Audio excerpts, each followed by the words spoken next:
morning, and welcome to Driving Force Radio, where we seek to discover each and every week what drives today's leaders. My guest host today is Cristin Tarr, the co-founder and managing partner of Business Service Corps, a Denver-based organization that helps corporations align their corporate giving strategies. Welcome to the show, Cristin. Thanks, Jan. Thanks for having me. You know, Cristin, today's show is fun for me because it's based in community matters and how businesses can engage in community, but it's also based in the premise of how companies can do good by doing well. Yeah, exactly. And I don't know, just a couple of issues ago in ICOSA magazine, I did a segment on community matters, and community really does matter. And many times businesses go into working in the core business and they're not looking beyond the doors of their offices. And what I feel really strongly is that they do need to look, because that's the way that we're going to turn our communities around. When 1 in 5 children in the United States are in poverty, and the school systems are really needing funding to be able to just get basic programs to them. Right. So we really need to look differently at our communities, at our education systems, at our state parks, and see how we as a community can make a difference. So Cristin, are we going to figure out today how businesses, are we talking only about large businesses, or what are we going to be talking about today, Cristin? Absolutely not. It's all, really, all citizens, all private sectors can make a difference. Any small business, large business, medium-sized business in our communities can look at how they're connecting to the community in a different manner if they're strategic about it. And I'm really excited about our guest. Yeah, me too. It's Susan Hyatt. She is the founder and CEO of Core Thought, a private consulting and training company that provides organizations, businesses with ideas and tools for actively managing their community impacts and giving strategies. And she's also the author of a relatively new book, Strategy for Good, Business Giving Strategies for the 21st Century. Welcome to the show, Susan. Thanks for having me. Yeah. Great to be here. Thanks for coming, Susan.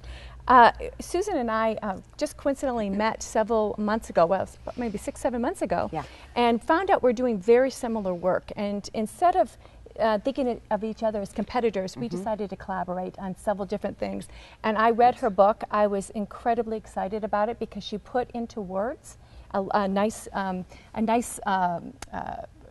really quite a bit of information in terms of strategizing. But what I really liked is that she's talking to all businesses. And one of the things I read when I learned about your company, it says community impact and giving strategist. Is that the same thing as corporate social responsibility, and how does that all fit in? So for me, it's not exactly the same thing as corporate social responsibility. For me, corporate social responsibility is a slightly bigger term. And CSR, as it's also known kind of for short, I think it's one of those terms that a lot of people, they've heard it maybe, they don't really know what it means, and there's a lot of terms out there, and I think it gets really confusing for folks. So corporate social responsibility really is about the way businesses can look at how they operate to make sure that they're basically doing good things in terms of ethics and integrity. How do they treat employees internally to the company? How do they show up in the community? What are they doing in terms of environmental impacts? A whole host of things. So corporate social responsibility is like a bit more global term. And then the piece that my company really specializes in is how do you actually work in the community to do real good? Great. So Susan, when you talk about that, I'm drawn to the corporate social responsibility conversation because the word responsibility is in it. And I think there's pushback from organizations sometimes that say, I'm doing my responsible thing. I'm employing people. Right. I'm paying my taxes. What else do I have to do? Why am I responsible for my community? Can you talk about that for a minute? Because I think sometimes businesses say, I'm doing what I'm supposed to be doing. Why do I have to do more? Yeah, I think that is a huge argument that's out there, but I think sometimes it is that businesses, especially smaller ones, haven't always felt the pressure, or they don't understand what the benefits are from really taking this on. So I think CSR really initially came out of the sense of government compliance, regulation is not the only way to make change, that businesses really wanted to self-regulate and think about how to do some of this. And I think the research that there's more and more all the time shows that companies that actively think about how to give back in constructive ways, how that they treat their employees well, like they actually are more profitable in the end. And it's not really an add-on. It's more a way to do business every day with some tweaks in terms of how you focus what you're doing. So I really don't think it's like, oh, now suddenly we have to do a ton more. I think it's how do you do some of what you're doing maybe smarter with more intention and integrate it throughout your company around how do you give back and get involved in the community. Which brings us to the title of your book, Strategies for Good. And I think this is a very clear title, Strategy for Good, Business Giving Strategies for the 21st Century. And I think it really goes beyond just writing a check. But tell us a little bit about this, what that means, Strategies for Good. Well, I wanted people, small and mid-sized companies especially, because that's who this book is really addressed to, I wanted them to start to realize that the give back is not just this add-on that you just, first come, first serve, cut them a check, shotgun strategy out the door, that if you're going to be involved in the community, you need to be intentional about it and really think about what do we care about, how can we best help move the needle, who can we partner with, and that takes a little bit of effort, but that it takes a strategy, and it's actually part of core business functioning and strategy from my perspective. And what I've heard one business leader say is that we have a business strategy, why wouldn't we have a community strategy? Right, and maybe one that's absolutely interwoven would be great. Yeah, exactly. Yeah. Well, I think sometimes though, small businesses especially, and some mid-sized businesses, they look at it and they say, wow, a community strategy, a community philanthropic strategy and giving strategy seems like a resource hog for a small business, and I don't know if I could do anymore. The check seems like all I can do, and we go out twice a year and do 2 things a year. So we volunteer one day and we do something else at one day a year, and then we're done really for the year because that's really all we've got. Talk about that a little bit, because I think there's a myth or a perception that small companies really can't do this as well as some of these large companies like the Procters and Gambles of the world who have global strategies, or the DaVitas that have global strategies around their giving. How can small business really do this well, or is 2 times a year enough? Well, I'm always very clear to say doing something is way better than doing nothing in the community, but I think it's a missed opportunity. Like for me, part of the reason to have a strategy really helps, especially a smaller company that does have limited resources, think about where can we really do the most good and what is something that we can support that's in alignment with who we are as a company. So I think lots of times small businesses get hit up by lots of nonprofits in town because they don't have a strategy. They end up feeling really bad that they can't say yes to everybody. A strategy also helps you be able to say, I appreciate what you're doing, but we've decided to support this over here this year. So, maybe they can refer them to some other business that they know is interested in that cause area. But I think it does help nonprofits, gives them some sense of who they can partner with. Sometimes they're like knocking on everybody's door. So if they understood more what some businesses wanted to do, then they're like, okay, I'm not going to waste their time. I'm going to go to the folks that we know are interested and in alignment with what we're doing. Sure. And let me just clarify, because when we say strategies for giving, I think a lot of people listening may think of just a check. Yeah. And when you say, and I think I'll save all the strategy because I think we have that in a later question, but just in general, it's not just about a check. Absolutely. And I think that's one of the myths, that it is what nonprofits really want is a check, and sometimes they do, but they also need a lot of other things.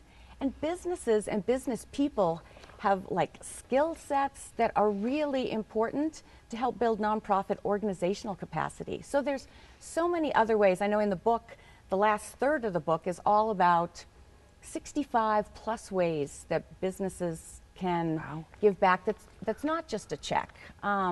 businesses have access to networks. Sometimes they have products or services they can donate or offer at a discount. They've got technical skills in not just what their service provision is, but like how do you run a business effectively and efficiently? And a lot of nonprofits need those kind of, in some ways, outside consulting skills that they can't really afford to purchase. So that's a great way for a business to do something that's at a higher level, in my opinion, than maybe what they can do by giving a $100 check. Checks are always good, but that's just the tip of the iceberg. And frankly, if giving money was going to help change the world, we wouldn't have quite as many problems as we have now. Like, so it's going to take more than just dollars to turn things around. It's how do you work in partnership and bring together skills and that both sides have to work more effectively on social problems that we have that are really critical right now. So I want to draw on something you just said, Okay. you know, that these nonprofits really can gain from more than just the check, that they can use the gifts and talents of organizations and the people within organizations to really gain momentum for their organizations and their cause. But flip that on the other side. What do companies benefit from when they do this work with these nonprofits? I mean, I feel like I sort of know this answer from my own organization, but give us some examples of organizations where you've seen that happen and the company has actually benefited from doing that. I think there's always company benefit to it, especially when it's strategic and a bit more involved than just writing a check. Sometimes that doesn't bring as much benefit as doing work in the community in some other ways. So I think a lot of people tend to think this is for tax deduction. Okay, yes, that may be in there, or people want to feel good. That's a good thing too. But really there's 4 categories of business benefit. One is really, it helps a company be visible and really build their reputation in the community as a good corporate citizen. As they're seen out being involved with nonprofits, people get to know them in a different way, and in some ways it adds some heart onto a company. People in the community start feeling like they know something about this company other than just seeing their product on a shelf. So that's a big, like the reputation and awareness that this company's out there kind of plays into the second benefit, which is all around sales. And customers today want to know that the companies that they're doing business with are making an effort to give back and be part of the solution. So there is, how do you keep, and there's a lot of competition in the marketplace, so how do you keep the customers you have now, and what's the added piece you can do to really attract new customers? Sure. So there's a huge sales and profitability piece. There's a big piece around employees as a benefit. People love working at companies where they feel like they can have pride, even if you're making widgets, which, you know, doesn't seem like on the surface of it has social value. If their company's really involved in the community, they can feel really good about working for this company, what it stands for, and they have a lot of pride. So it actually helps make employees more productive, keeps them happier, helps with retention. Sure. These days with millennials, it actually helps attract this younger, vibrant part of the workforce, because they want to work for companies that are doing more than just whatever their core business is. They want to be part of making a difference. And it also, for some companies that are at a growth phase, if they've been doing a lot in the community, it's an added piece that helps them access investor dollars, especially with socially responsible investing being such a big part of the investing world these days. That is something that's one of the screens that they look for. What are you doing in the community, and what is your sustainability and corporate social responsibility plan? It's great, and I'll add, when I go out and talk with companies, I find that they have different buttons that are important for them. Absolutely. And so as you find that, you discover that through your own business, what really is going to be your button push, and focus on that. Right. And be more strategic about why it's important to you, and then use those skills. Yeah, absolutely. Yeah, so that's interesting. So, and I know you've heard this because you've told me this. What do you say to a company that says, oh, we already give a check every year to an organization, and we actually every week we give it we do something for another organization, and that's enough. That's all we want to do.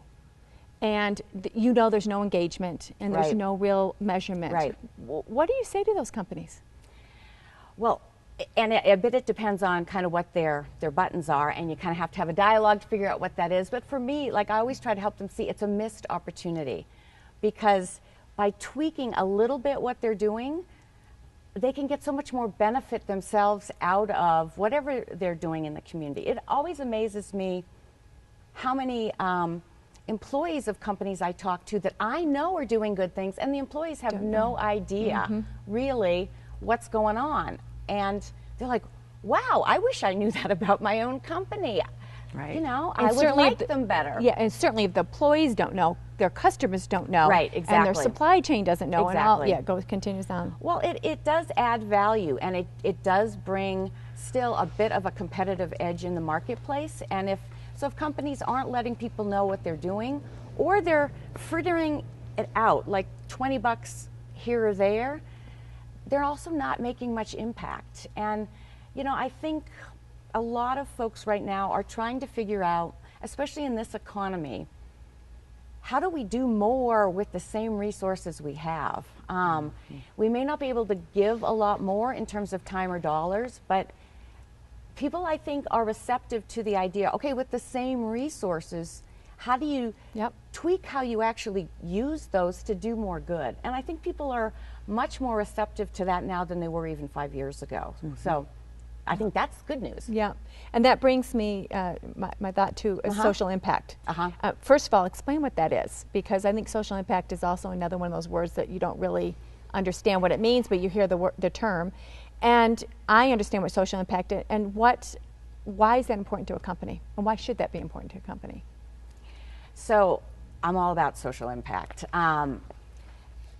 Because I've worked with nonprofits for 20 years. One of my specialties is helping them measure what's the real impact that you're having in the community, and how do you know? Like, you can't just do good things. How do you know that say the tutoring you're doing with third graders is really helping them learn how to read? Is your model effective? And so I think a lot of companies haven't wanted to really put on some criteria on how they choose what nonprofits or causes to work with. But I think more and more folks are, like, all nonprofits are not equal, even if they're working in the same area. So really looking at how do we use our resources to partner with an organization that we know is really effectively doing whatever they're doing in the community, and how do we support them to do more of that? There's other people doing good things, but it doesn't have that much real social impact. So Susan, we at ICOSA, we always have a community section in our magazine that highlights organizations that have created these amazing partnerships that have really good measurable difference. So share with us one of those successful collaborative efforts or partnerships that have really gone out there and created some social change. So one of my favorite examples, because I've been in and out involved with them for years now, is the Minnesota Reading Corps. So they, years ago, because it was a governor-appointed initiative, did a lot of research to figure out, okay, kids are graduating from high school and they don't know how to read, and this huge dropout rate. So what is that about, and how can we do something to intervene? So they figured out that if kids don't read at grade level in the third grade, after third grade, you have to know how to read to learn. So kind of before that, you're learning to read, and after that, you need to be able to read to learn, and if you can't, you're at a disadvantage.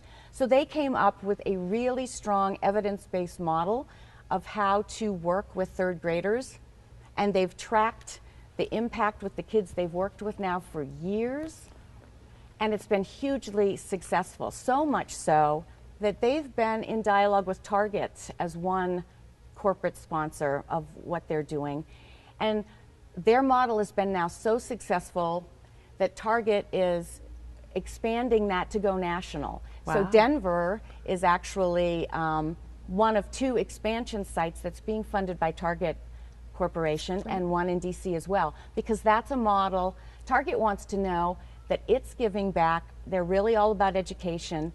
They like this program because it's got proven impact. So it's win-win. They get to really help support something they care about in the community, Target does, and Target employees can be involved as tutors.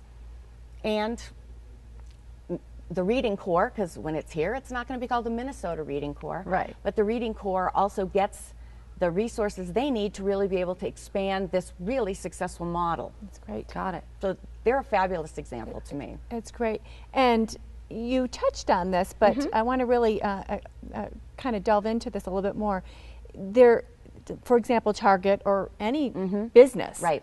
are they looking specifically to focus on a nonprofit, or are they looking for something bigger that they can, grab onto? I think you're mentioning a really strong trend right now in the business community. I think people have gotten to the place where they know they can't support all nonprofits that ask. So they're really kind of, well, here in Colorado, we've got 28,000 nonprofits, It's mind-blowing. Right. So I think people are really stepping back and saying, what's a cause that we care about? And come to that first, and then think about, okay, so who are the nonprofits that are doing really good work in this cause area, and use that as a way to help narrow down where to focus their resources. Which is a much better way, in my opinion, Yeah, as well, because we've talked about that Yeah, we before, have. to try and find a nonprofit in this big haystack. But if you believe in a cause, and what's really, I think, exciting for companies is their employees can then engage. They don't have Right. to select the nonprofit that the company has gone through, but the cause they all agree on because it's aligned with them. Right. And then the individual employees or groups of employees can go in and find nonprofits that fit with that cause. Which Absolutely. everybody's in the same, Absolutely. same funnel, if you want to say, and doing the same thing. And then is it easier to have an impact?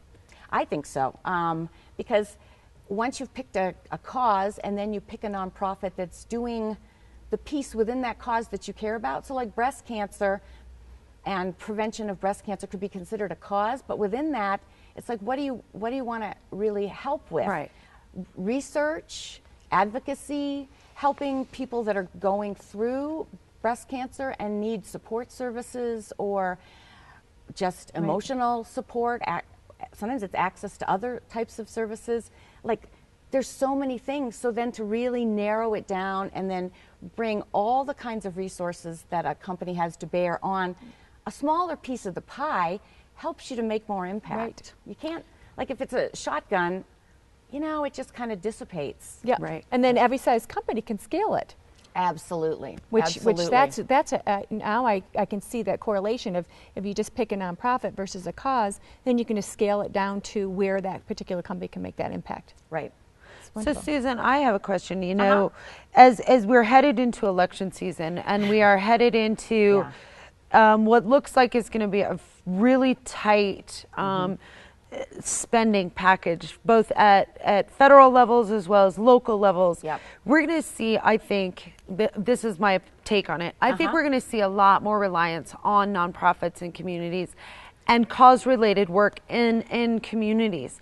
And so let's say I'm a small business and I'm calling up and I don't know what my cause is yet, but I know that I'm passionate about homelessness or hunger issues, because like we know here in Colorado, 1 in 5 kids is living below the poverty line and is under the hunger line. Where do you go? How do you start? Where do you go in this less funded environment, and what do you do? What's the first thing you go out there and do? So once you know, so say you've picked homelessness, because that was one you just mentioned. I think there's a few places to go. Like, actually, so much information is available now on the internet. It's amazing. It's almost overwhelming. It is, absolutely. So I think there's a few key places that people can look. There's a couple of national groups. One is GuideStar, one is Charity Navigator, that you can go in and put in homelessness and then some other screens, and say you want to find an organization that's here in Colorado doing that work. You can put in Colorado homelessness and it will come up with a list of who are the local organizations that do that. You could also look at the local nonprofit association and who its members are, but all nonprofits are not necessarily members of that association, so that's kind of a smaller pool in a way. But that's a really good place to at least get started. Also, each state has a commission that's appointed by the governor. It's a state service commission, and they work on how to bring different collaborative groups together to use service and volunteerism as a strategy to address local issues. And they know a lot about who are the organizations in a state that are working in different areas, and they can also help hook people up with folks they know are doing a good job. Sure. Well, we have to go to break right now, but as Susan said, if you're looking to get engaged in your community and you don't know where to begin, Charity Navigator, GuideStar, or your state commissions that can go out there and look at these collaborative environments and put you in touch with those organizations. When we come back, we'll have more with Cristin Tarr from Business Service Corps, as well as Susan Hyatt from Core Thought. Don't go anywhere.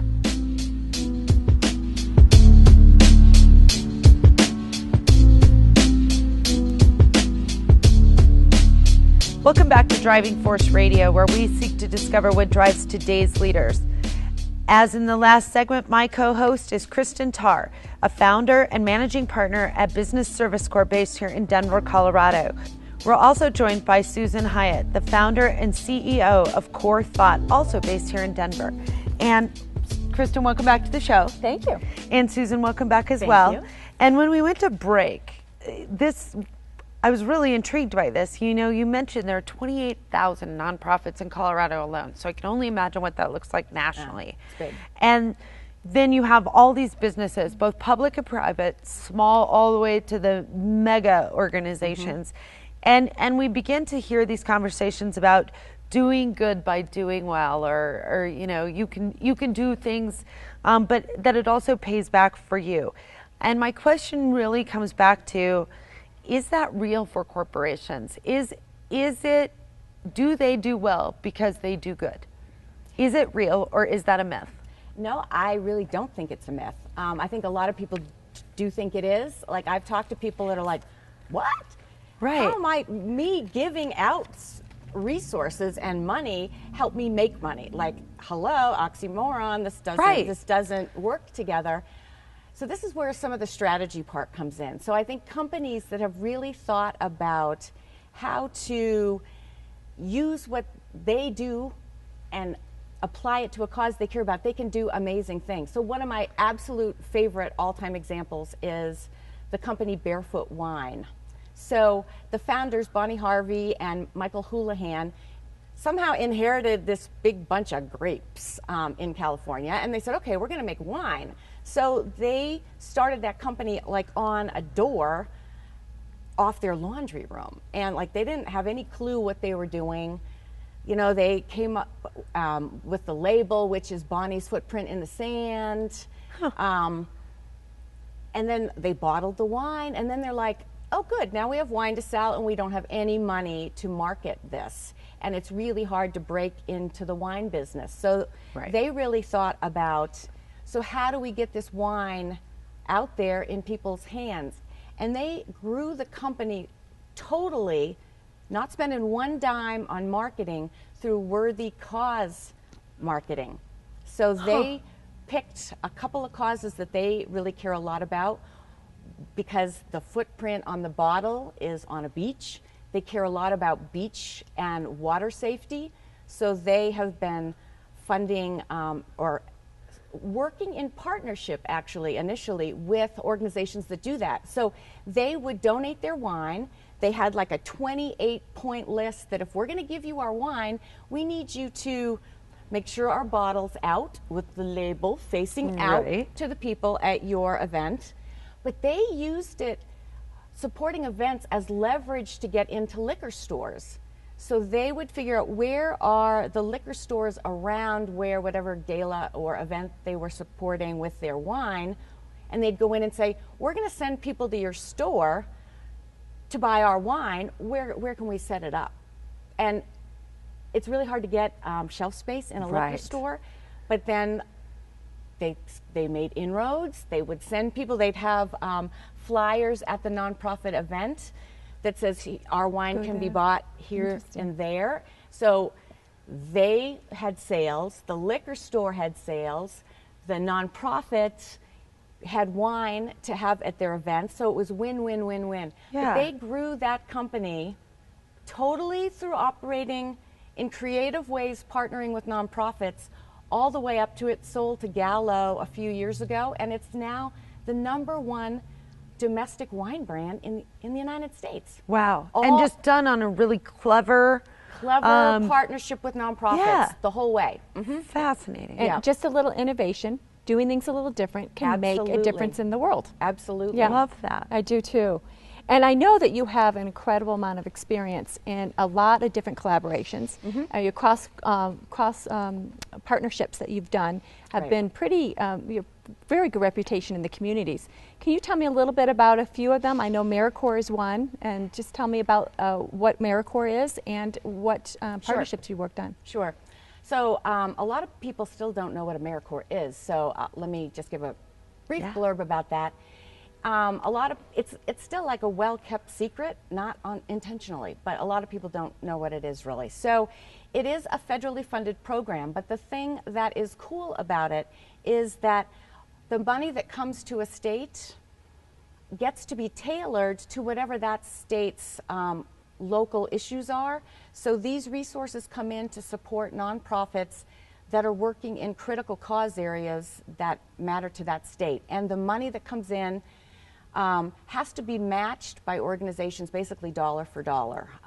So it's a really interesting federal, state, and local partnership, collaborating and bringing resources at all of these levels together to do good. So AmeriCorps programs, most people are full-time, so it's mostly college-age people, but you can be an AmeriCorps member up into your 80s if you choose. You give a year of your life giving service through a nonprofit that's working on critical community needs. And this year, education and veterans and military families are two of the focal areas. They also do work in the environment, healthy futures, capacity building for nonprofit organizations. So AmeriCorps is really a tool to help strengthen local nonprofits and help them extend their reach in the communities. And a lot of nonprofits are really taxed right now because of how economic times are hitting people. So AmeriCorps has been a fabulous solution to helping extend the reach in communities. So AmeriCorps is a little bit like the Peace Corps, but it is. local. It's the domestic Peace Corps. Okay, and then you also don't have to, the AmeriCorps selects different nonprofits to make their cause further. Correct. Okay. They have actually a rigorous application process that nonprofits that want to host AmeriCorps and be AmeriCorps sponsors have to go through. So any business that's looking for some innovative work that they know is making a difference, looking at AmeriCorps programs is actually a great thing to do as a way to know that your resources will be spent effectively, because while those programs have so many hoops they have to jump through, there's huge accountability, and they have to measure their impact and report that annually to be able to keep getting funding. And if you don't show any impact and you don't actually run like a lean, mean machine, you know, you're not going to get more dollars. So how were you involved with AmeriCorps? So I've been helping, I started with AmeriCorps 17 years ago. When did that happen? Now you didn't work for them. I've been an outside, I'm one of their national consultants, trainers, facilitators. And so I started work with them, helping them measure their social impact so that they really can make a strong case about why they're great investments in the community, so that foundations, businesses, other funders know that, okay, they are really helping move the needle. So I help them figure out how to measure that stuff effectively, so we don't just do good things. They can actually say, last year, 87% of the kids we tutored, Right. Yeah, exactly. So tell us a little bit about a collaboration that you have worked on with them. And I think you mentioned a little bit about what happened in Minnesota. Is there another example that you can give? So I think one of the things that's very exciting right now, and it's not just with AmeriCorps, but I think a lot of nonprofits are thinking, how do we have collective impact? Like sometimes nonprofits have this tendency to work in a silo, and they've been viewed each other more as competitors. Right. And like, we're going for the same dollars. We're not sharing our trade secrets with you.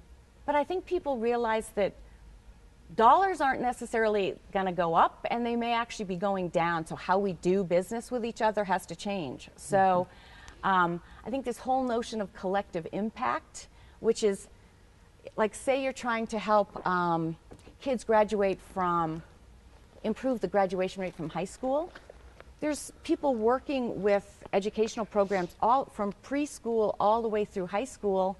They're doing different things, but if they collaborate, really they're all trying for the same big goal.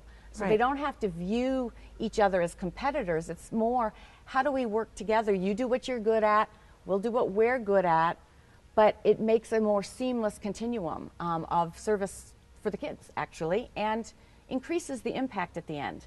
And it's a great way to bring in businesses and other government agencies and get nonprofits to work together. Strive in Cincinnati is a fabulous example of that. Yeah.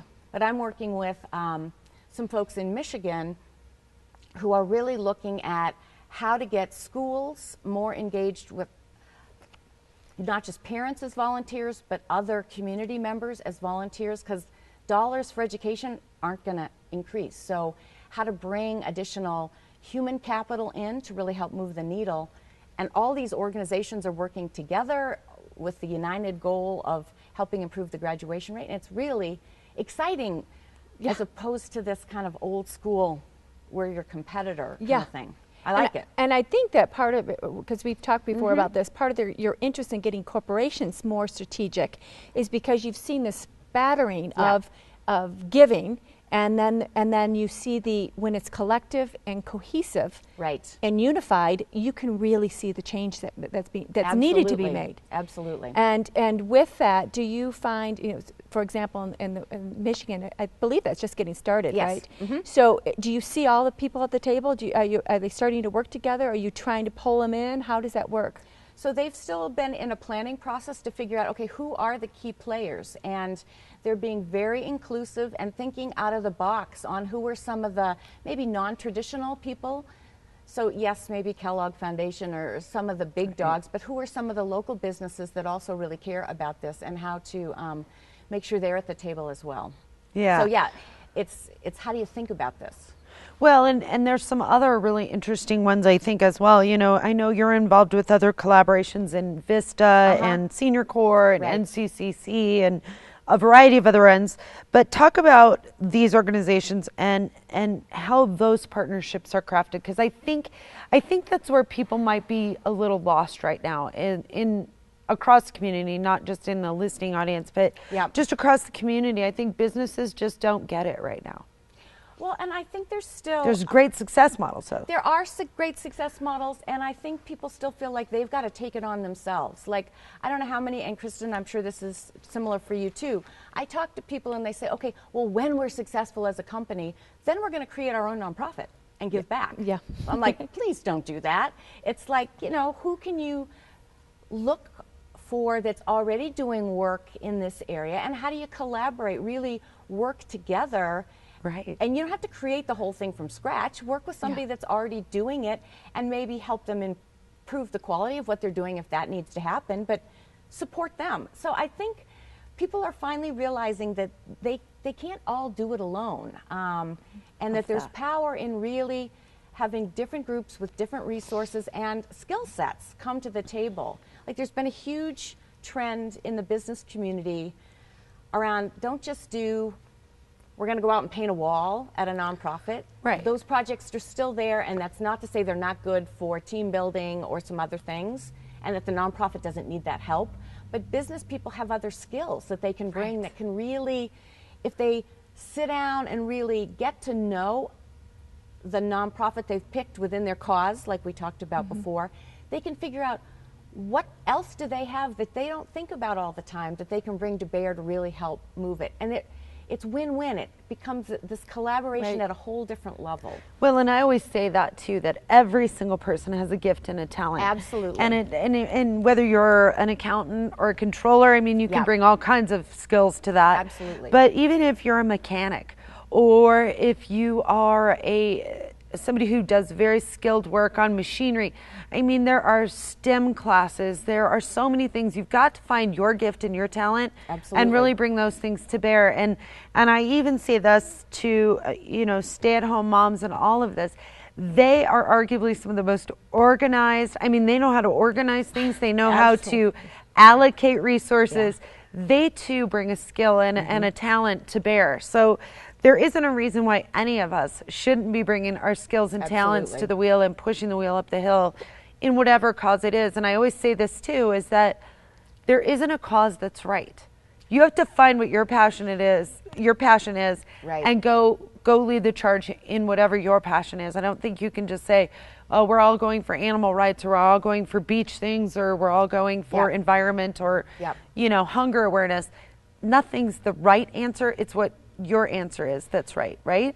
Yeah, and I think one of the things that Cristin and I, through our work, really emphasize is to try to get business people to think, okay, there's what you do as your individual philanthropy, but if you're really, or community engagement, what you do as an individual, but there's what you do as a company, and they may not be exactly the same. Like I think the businesses that have had the win-win success and have been able to help move the needle on causes really have thought about, okay, who are we as a company and what is our core skill set, and how can we leverage that with a cause that makes sense. And partly because the employees all can engage in that.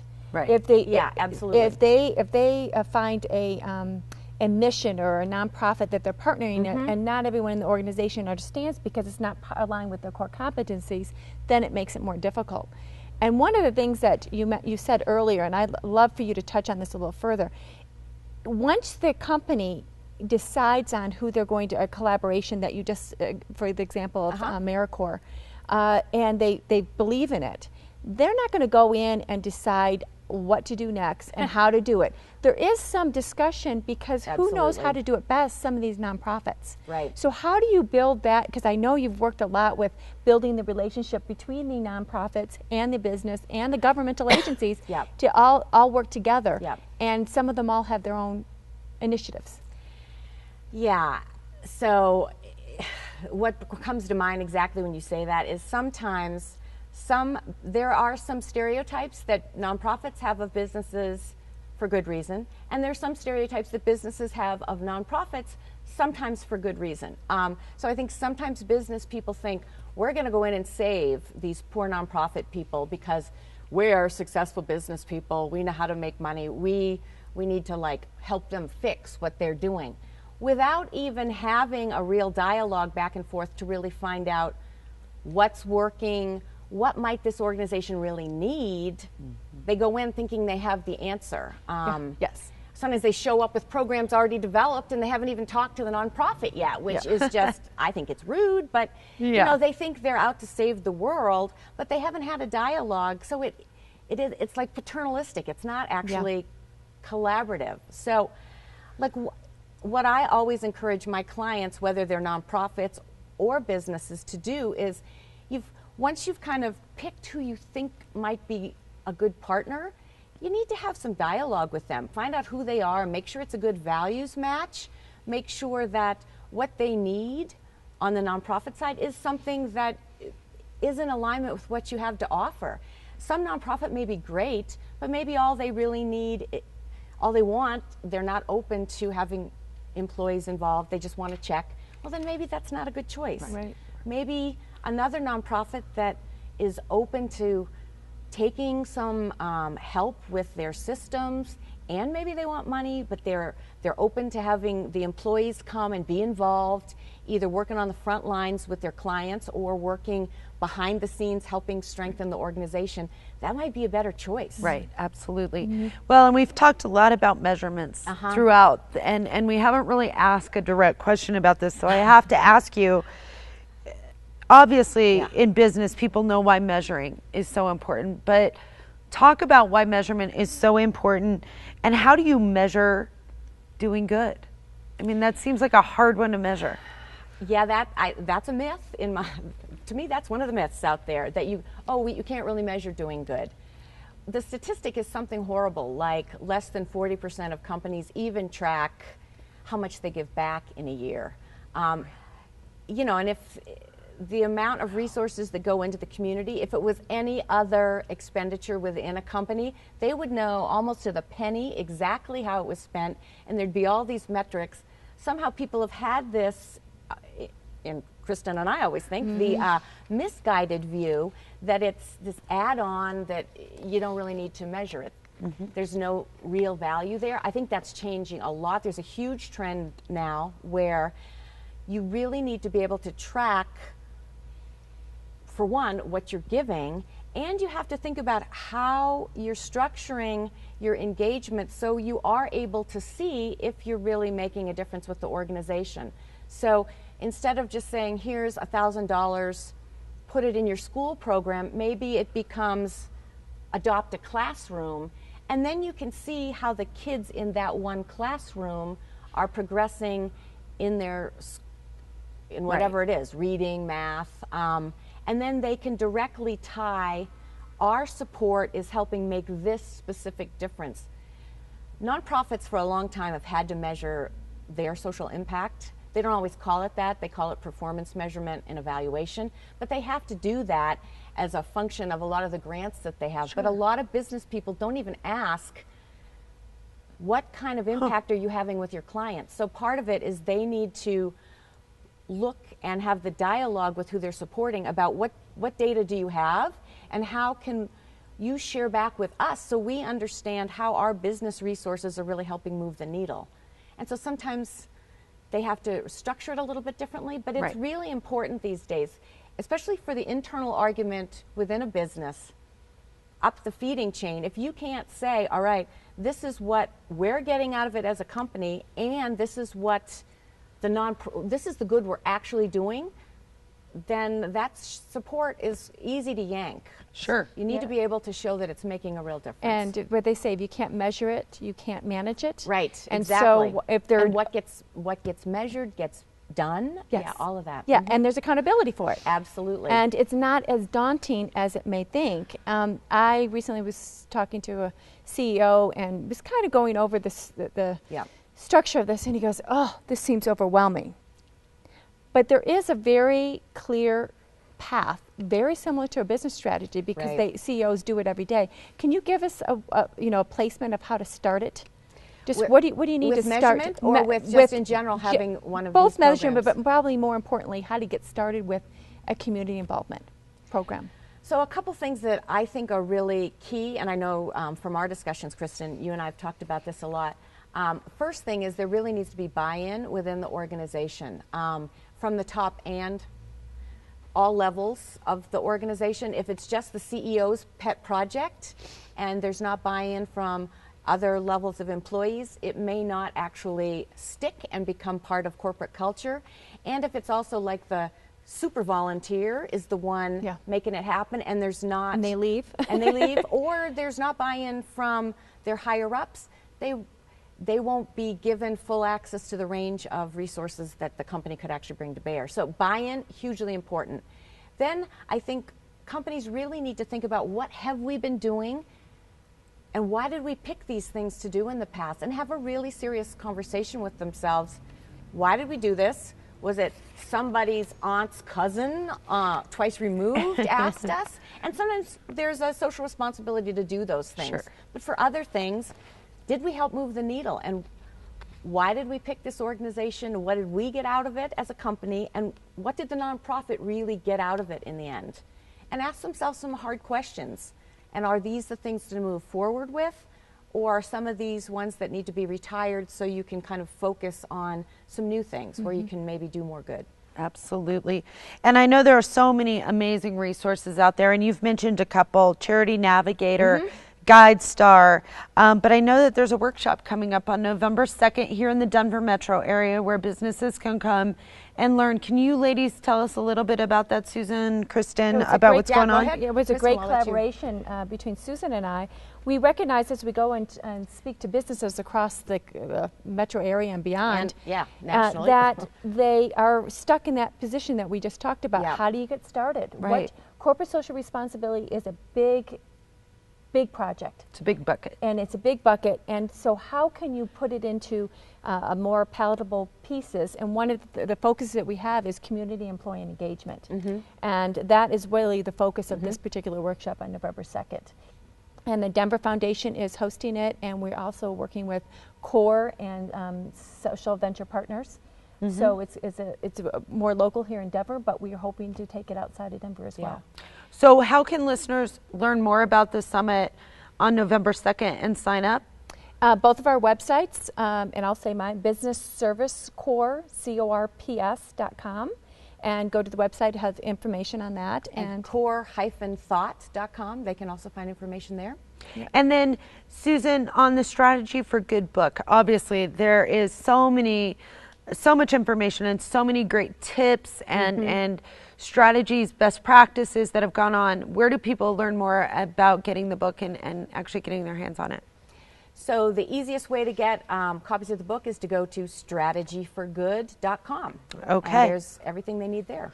So again, to get the book Strategy for Good, strategyforgood.com, and to learn more about the November 2nd workshop, to really expand and find those ways to take your corporate giving strategy into more of a corporate social responsibility and social impact strategy, you need to go to Business Service Corps, that's Business Service, CORPS.com,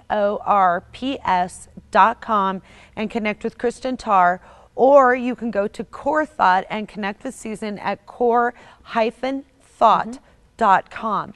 And thank you so much, ladies, for being with us today. This has been a fantastic conversation, and I think it's just been so exciting to see it move from just let's write a check for the local team to let's create measurable difference that really does move the needle. And I appreciate both of you for being out there in the communities and doing the work.